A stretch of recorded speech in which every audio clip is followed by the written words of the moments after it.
bueno, berak oso guapizekoan, euskarari gabe ez da Euskal Herria. Hori da bere esaldi famatuetako bat, ezta? Euskara estatu batekin agian salbatuko da, estaturi gabe seguru ez. Beraz, ideia hortarik abiatuz, beraz, bildu gintuen 7 lagun. Eta bera Txilardegi buru. Txilardegi bera izatezun buru. Hizkuntzak batu egiten du herri bat, eta bestela berriz banatuta geratzen du. Cordelier Karrikan plantatu zen enbata. Da bizi kaseta bat zen, eta mugimendu bat sortu zen, 73ko aberri egunean, edo hobeki erranda Basko astelehenean. Sortu zen kultur elkarte bat, Euskal Idazkaritza. Hegoaldeko eta iparaldeko abertzale nahiko gazte batzuek sortu genuen, Euskararen alde lan egiten zuten pertsona eta talde guztien zerbitzuko. Eta hor sortuko zen Euskara Batua, edo Euskara Batuaren lehenbiziko Hazi hori edo hazi horiek, ba. Euskal Herrian ez geneukan hizkuntz batu bat. Eta orduan, ondarrutar batek, xuberotar batekin hitz egin behar balin bazun, espainolez zitezun edo frantsesez zitezun. Osea, zapatzen gaituen hizkuntzaren zan estandarra. Behar da batasun bat zerbait funtzionalidaderako ere ez. Beharrezkoa da euskara batua. Idatzizko gauzetarako, liburuetarako, ikastoletarako beharrezkoa da. Horra hasi zineten lehenengo erabakiak hartu nahian, eta pentsatzen dut eztabaidak eta luzeak izango zirela, eta... Bai, baina lasaiak ere. Txilardegik iniziatiba hartu zuen, eta talde bat bildu zuen. Oinarriak, Euskal Alderdiak, eta gero hemen Lapurdin liturgian lan egiten zuten apaiz nahiko gazte batzuk. Zeren Vatikano II eta kontzilio horrek, beraz, hizkuntza guziei liturgiako ateak ideki zizkio. Ni apaiza nintzen, apaiz egin berria 75ean, euskaldunek ez zeukaten aukerari euskarazko mesarik entzuteko. Orduan nik idatzi nuen artikulu bat esanez eta defendatuz, bere parrokian eskaintzen ez pasaio mesarik euskaldun bati, ez daukala obligaziorik erdarazko mesa entzuteko. Hori defendatuz idatzi nituen pare bat artikulu argian. Bueno, izan zen, eta orduan jaso nuen telegrama bat. Eta hauxe jartzen zuen. Txunditutan nago, Txilardegi, Belgikatik. Azteko, ez nenkien zer zen txunditu. Da nahi pixka bat ikasian izan euskaraz. Gauza hona izango da, baina ez nenkien zehazki zer zen. Eta Txilardegi nor zen ez nekien. Txunditu laster jakin nuen, joan nintzen da, harritu baino gehiago dau. Eta gero Txilardegi, hau da, Larrezor izan zena, bestea eta hori. Galditu nintzen ni ere, harrituta hori irakurrita. Asko gustatu zitzaidan Amurizak esan zunean, nik ez nekin zer zen txunditu eta nik ez nekin zer zen Txilardegi. Gaur egun pentsa ezina da, ez? Baina nondik gatozen eta nora iritsi gean. Alderdiak 3 ziren orduan. Jeltzaleak izan ziren, Montzon eta Solaun. Etakoak berriz Txilardegi bera, eta Eneko Irigarai Donostiara, eta etorkiz Nafarra. Abaizak berriz Handiazabal, oai berik izendua da, Iriart Urruti, eta Roge Iriart Azkaindara, eta enbatatik ni nau. Eta hilabete, entzun dudanez, hilabete luzeak Bai. pasatzen dituzten hor lan eta lan? Bai. 73ko udazkenean hasi ginen, azaroan hain zuzen, eta 8 hilabetez bildu ginen, behaz, astero bildu ginen. Eta gure lanak bukatu genituen, abuztuko azken egunetan. Eta behaz hor, babes genuen, eta gidari Aita Lafite. Garai hartan, borroka ikaragarria egin behar izan zen Euskara Batua aurre ateatzeko, ez? Nik uste dut aitak egin zion ekarpen handiena euskarari dela, hain zuzen ere Euskaldun guztion zilborrestea, edo Euskaldun guztiok elkartzen gaituen hizkuntza mankomun bat egitea. Eta erabakiak egiaz proposamenak izango ziren Euskaltzaindiarentzat, baina erabakiak daitu genituen momentuan. Zer puntuan jarri genuen? Grafia berria, guti gora behera gaur dagoena, deklinabidia, gero aditzan, bi aditz laguntzaileak izan eta guk ukan eraiten dugu bestea, eduki.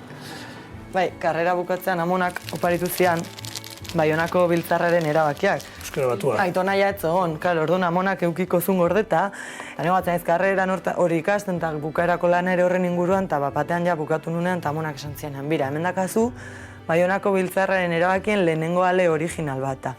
Intzian olako impresio bat, esan zian, orain baloratzen duzu, igual gazteagoa zinenean baloratuko etzen una, eta hemen daude lehenengo erabakia, lehenengo deklinabiak. Zuek hartutako erabakiak, eta zuk esan dituzuna dira, grafia, idazkera, hemen dago, Bai, deklinazioa ere bai, bai, bada hemen ohar batzuk ere, badira, eta aditza ere bai, zuk esan dituzunak. Bai. Naiz, baintz, dut eta ditu.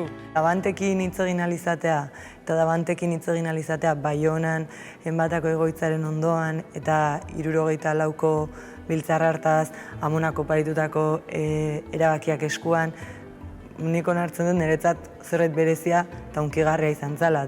Monak esaten du, Aitona garai hontan ibili zala Baionan, benga, astean behin segi, eta... biziki, behar zuen bezala jokatu zuen, sutsua zen eta politikan eta oso sutsua. Eta pazientzia eta pedagogia eta bera gu baino aurrerago joan zen. Baina, H-rekin da borroka handiak egon zian. H-arekin ere izan zen nahikoa... Bai, erabaki genuen, behaz, H batzu hegoaldian sartzea, eta guk, H gehiegi izanez, asko kentzea. Eta hola, erdibideko bide bat topatu zenuten? Hori da, hegoaldeko eta iparraldeko. kontsentso bat egin zen. Hori zen Euskara Batuaren proiektuaren oinarria, ez da? Bai, bien artean, behaz, batu baten egitea.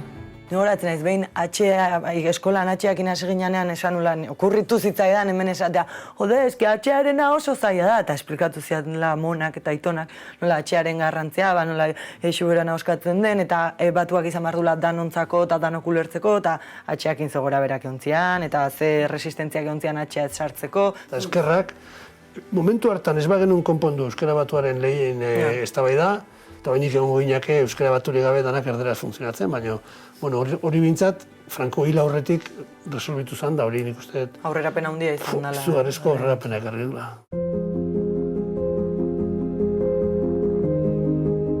Txillardegiren hizkuntzalaritza lan guztiek helburu praktikoa dute. Euskararen normalizazioa. Korpusean eta estatusean. Hau da, Euskara Batua sustatzea. Eta zuk uste duzu, 78ko biltzar hori Arantzazukoa posible izango litzateke aurretik lan guztia egin ez bazenute? Edo oso ezberdin lirateke gauzak? Nik uste dut horrek ekarri zuela Arantzazukoa.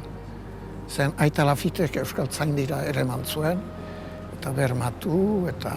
Denek esaten dute, Txillardegi sartu izan ez balitz, hasieran egin behartzen lan gogor horretan, ortografia eta morfologia eta batzeko lan horretan hasi ez balitz, 73, 74 hor Baionan 8 bat lagun alkartzen hasi zian. Hoiek aurrelanak horiek ez dituzten. Gero Arantzazun, nolabait Mitxelenak bedinkapena eman zitzaion. Eta horretan eraten dut, Txillardegi dela Euskara Batuaren aita. Eta Mitxelena aita pontekoa zeren bere babesa ekarri zion Arantzazuko biltzarean.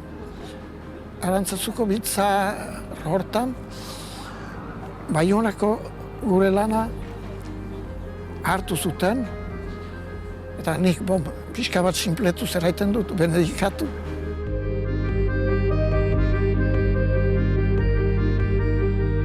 Gustatzen zita esatea Txillardegi dela Euskal Batuaren ama, bai? Bai, ze Koldo Mitxelen aita izango da, baina ama Txillardegi da. Eman zigun aukera danei, hizkuntz bateratu bat egitea. Orduan batzuk esaten dute hori artifiziala izan zala da ez. Bueno, nik uste batez ere eman zuen aukera izan zala Euskaldun guztiok elkarrekin hizkuntza berean bizitzeko bide batez. Bueno, zu xuberotarra zera, eta ni Donostiatik nator. Uste duzu bere garaian Euskara Batua sortu ez balitz, gaur elkar ulertzen dugun bezain errez ulertuko geniokela elkarri? Ez. Helburua hori zen, Euskaldun guztiek euskaraz elkar ulertu genezan. Eta behar demoran hizkuntza nazional bat izan ledin. Eta gaur egun adibidez, ezin daiteke ulertu egunkaria, edo Euskal Telebista, edo Euskara irakaskuntza, edo unibertsitatea, edo literatura, edo hori guztia ezin daiteke euskararen estandarra, edo euskara batuari batzuk estandarra baino. Garai hartan, euskararen erabilera urria eta benetako euskal estrategia sortzeko beharra ziren Txillardegiren kezka nagusiak. Euskal Herriko bertsolari txapelketa honetako txapeldun Xabier Amuritza dugu.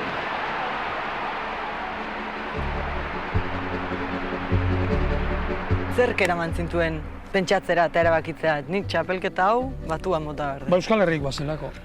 Euskal Herriko txapelketa zen, hizkuntza nazionalaren ideia horren konbizio banuen aurretik ere, eta orduan gainera bertsolaritza hain nuen frogatu.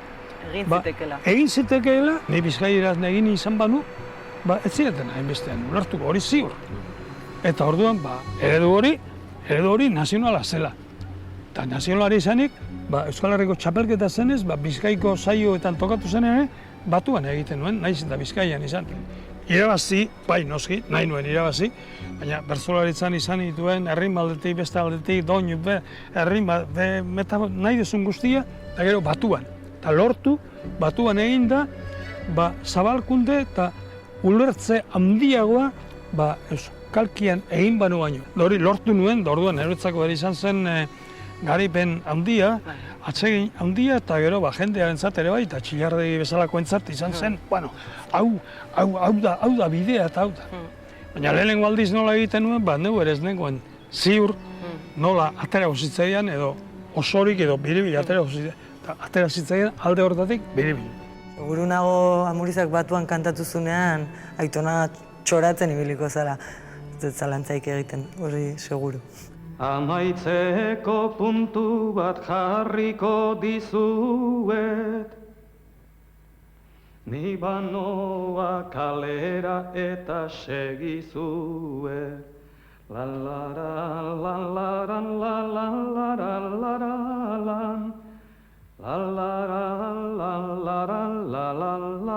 la la la.